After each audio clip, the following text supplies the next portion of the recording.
What's up, everybody? Victor here with Canine Peak Solutions, and in this video I'm going to talk about rewarding your dog, and also a little bit about how those rewards can hurt your dog. All right, how it can hurt training, how it can hurt your relationship with your dog, and how your dog behaves. All right, this is very important. I know I touched up on this before, but I was working out in the gym. And you know, when I'm working out, I think about a lot of different things, and this one kind of hit me. Hopefully it makes sense. Hopefully you guys understand it. Hopefully it's clear. If you have questions, leave them in the comments below. But pretty much what I'm going to talk about is I'm going to utilize an analogy as if like you had a sibling or a family member that goes through tough times, and you know they're asking you for some money. Right? Let's say you have an alcoholic friend, an alcoholic brother, sister, family member, and they're asking you for money.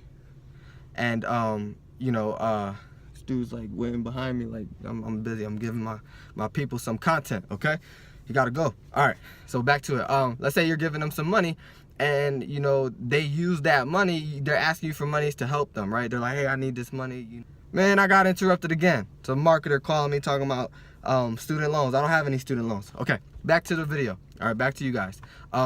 Let's say you're trying to help your cousin or whatever. They need money. They ask you for some money to help them. Okay, you give them the money. Then they go out and they use that money to go buy more alcohol. They use that money to go buy more drugs. They use that money and spend that money in a way where it's not helping them. It's actually you giving them money is actually making their situation worse, making their problem even more difficult to get out of. Okay, so I say all that because it's very similar to dogs. All right, let's say you're on a walk and your dog is pulling on a leash, and you know they see another dog and they start barking and barking, and you try to reward them for doing that stuff. All right, you give them a treat and they take the treat and then they start barking back again.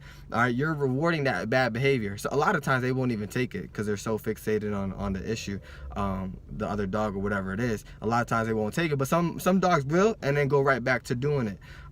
So you're rewarding that unwanted behavior. You're making that behavior even worse. Okay, by giving them that treat. So I hope it makes sense. I hope it kind of they go together. Maybe I'm reaching here a little bit, but it's very, very important to understand when to reward your dog and when not to reward. And don't just reward just because. You have to reward for the good behavior that you want. Okay, you have to eliminate the bad behavior, and sometimes eliminating a bad behavior is utilizing distance to you know, not put so much pressure to make that dog go over that threshold. And that's very important in the beginning, but also to eliminate that unwanted behavior, you have to give a consequence, a punishment, unwanted experience, your uncomfortable experience rather, that's valuable, to diminish that. Okay, but there's a process behind all that. I hope this video makes sense. I hope it's clear. If you have questions, leave them in the comments below. Like, subscribe, do all that good stuff, and I'll talk to you guys with another video later. Bye.